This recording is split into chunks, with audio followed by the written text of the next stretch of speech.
Welcome to the video. In this video we're going to be taking a look at this model here. This is a KingKong 210 GT quadcopter, and it's something that I've been interested in taking a look at because there have been some good reports of these things and some good reviews of the little KingKong motors on it as well.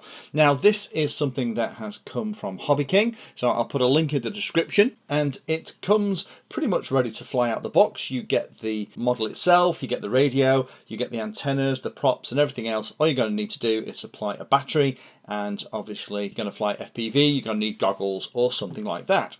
So in this video what we're going to do is we'll quickly show you how it comes in the box, go through the setup of both the model itself and also the radio, a couple of tips and tricks when you're actually putting this thing together, because there's a couple of things I've noticed, like for example here, as the video transmitter goes through the top plate, they've used this grommet, which is great. The problem with the grommet though is that it doesn't allow you to screw on the supplied antenna completely, so I'm going to have to pull that grommet out in order to have a nice secure antenna connection. But before we get into all of that, let me quickly show you how this thing arrives. Comes in this big black box. As you open it up, then underneath all the top pieces you actually have the top piece of foam which you get the quad from. So here's the quad that we've just been looking at. It's supplied with everything pretty much ready to rock and roll, but the props aren't installed, which is good because we need to test all that stuff before we fit the props on. That's the last thing we're going to do before we fly. Loads of additional props in the kit as well, lots and lots. These are KingKong props. I've not used these before. They look okay, so I'm sure they'll do the job for us. Then we also have things like a Velcro pads, sticky pads, a couple of cable ties as well, which is going to be handy for doing things like mounting the battery. And then once you pull the next little bit of foam up, underneath that is the Turnigy i6S radio. So that's how it comes in the box. There isn't any LiPo batteries. So if we go back to the table, let me very quickly show you the main features of this little guy. So it's a 210mm wheelbase, so it's quite a little compact model. It's smaller than you think it's going to be when you get it in your hand. It's one of those where everything just fits in the frame. We've built something very similar to this on the channel actually. So if you're interested in how you make one of these rather than buy it straight out of the box, then we have a video where we pretty much put this exact model together with a couple of differences. It's 3mm carbon fibre at the bottom with little rubberized feet as well, which is good. It's 1.5mm plate everywhere else. It comes with a little power distribution board in the middle and a mini F3 flight controller. Hopefully you can see that. That's that blue box. Odd they're using a mini version. You can get all this stuff as spares. I'm used to using F3 flight controllers that are the kind of normal size. That gives you easier access to some of the auxiliary ports and stuff. It has an inbuilt FPV system, so it has a 700 TVL line camera. We'll see what that's like when we get this thing flying. And it's a 600mW 32 channel transmitter here at the back, all set up by pressing this button here. A long press will get you into the menu for the 4 different bands, A, B, it's called C and D, but it's actually E and F. So it's not race band. The challenge with this, in my humble opinion, is it's a 600mW transmitter. That's just a little bit too rich for most places. A more useful video transmitter would have been something that is switchable between 25 and 200mW. You'll get a little bit more use out of that, particularly if you don't want to take it out and kind of race around with your friends or take it to any kind of event. Anything over 25mW tends to have a bit of a tough time. So that's a little bit disappointing, and we may end up swapping that out for something else, but we're going to have to see what options are available because they've nicely cut out these 2 holes in the frame so you can change things. The specifications for this model say it's 3S or 4S capable. Now normally with these kind of motors, hopefully you can see this on the screen maybe-ish, they're 2205 2300 kV motors, which are very common, and we've used 2205 2300 kV motors on most of this kind of class of build that we've done historically. Usually 20 amp speed controllers, which is what's on here, is a little bit low for something like a 4S battery. But looking at the specs online, KingKong are claiming that with their props with a 4S battery it'll run just under 20 amps, so it should be fine. Now we're going to run this with one of these lovely graphene batteries. So we're going to run it on this 1.3. It's got a 65C discharge, so even if it's going to run 80 amps at full tilt, it won't completely kill the battery, but that can kind of sit on the top, and that will be great for the flight. A couple of other things to point out on the model itself. There are different mounting options and holes here for the camera underneath, and you can even mount the camera from the top as well. So depending on the kind of rake that you want, because it is a little bit limited in there, so it gets a little bit tight for space. That's kind of the maximum that you can get, but for all but the most extreme flyers, that's probably going to be fine.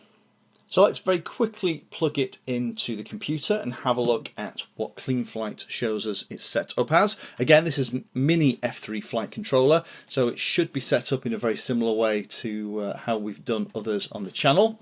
So the good news is it connects and works beautifully. We can see everything set up. Looking at the modes, we actually have an arm switch on the transmitter, and we also have 3 flight modes. It looks like we have angle, or the self-level mode being the mode switch in the top position. Middle position is going to be horizon, bottom position is going to be rate, which is perfect. That's exactly how I set most of my models up. You'll notice here that the documentation in the top right hand corner, it's saying that the Cleanflight version is 1.12. 1.14 has just been released as we're shooting this video, so it's not the very latest version, but it's pretty current. Also means we could flash it with Betaflight and things like that as well. Interestingly, the data flash in the top right hand corner has got some data in it, so it looks like this has maybe been tested or fired up at the factory, which is promising. I like that. Too many boards that we get these days have nothing in the data flash, and I doubt that's because they've wiped the data flash before they shipped it. It's probably that all the components were soldered together and it wasn't even tested before it left. If we go through the configuration tab, it's pretty standard stuff. Motor stop is turned on, so air mode isn't enabled on this thing by default. It's not got one-shot ESC support turned on, which I would have expected actually for these ESCs, but we'll try it without. And then if we go down and have a look at stuff, you can see here that it's actually set in the receiver mode, top left hand corner, for PWM. Surprising that they've gone with PWM. There's a lot more cabling and messing about. SBus or PPM would be what I've expected. VBAT is turned on, so we'll see if we actually see that in the interfaces. And then the only other features turned on is black box. So the LEDs at the back looks like they're not individually addressable LEDs, they're just LEDs to help with orientation. PID tuning looks pretty standard to me. Doesn't look like they've done too much on that, so we'll see how it flies with that default tune. And the last thing I did then was jumped into the CLI, typed in version and hit return, and the target that this thing's running is the SP Racing F3 version 1.12. So now we know that if we wanted to, we could flash it with something else. But again, we're just going to fly it in its default configuration, because the majority of pilots who are going to buy this thing are buying it because they don't want to play around in things like Cleanflight. They are looking to just get the model, plug it in and go and fly. So going back to the bench then, let's have a quick look at the radio transmitter. The radio transmitter is the Turnigy i6S. We've got loads of other videos on this radio. We're quite a big fan here. If we power this thing on, then it'll say hello. If we go into the settings, you can see it's the latest version of the firmware because we have functioning system. Everything seems to be set up. There isn't any throttle curve or anything set, but the auxiliary channels, channel 5 is on switch C, which is that one there. So that's, I'm guessing, is my flight modes. And channel 6 is switch B, which is this one, which I'm guessing is arming. I'm surprised they didn't put the arming switch on a 2-position switch, but that is something we can cope with. Interestingly on here, this radio has something called fly mode, and again you can watch another video where we actually set up fly mode. That's a really cute way of having on your screen displayed the mode that your quad is flying in, and I'm just surprised that that little thing hasn't been done, because it's a really cute feature of the radio. Okay, so enough talking. Let's actually pop these props on this thing. Let's take it out to the flying field and see how it flies.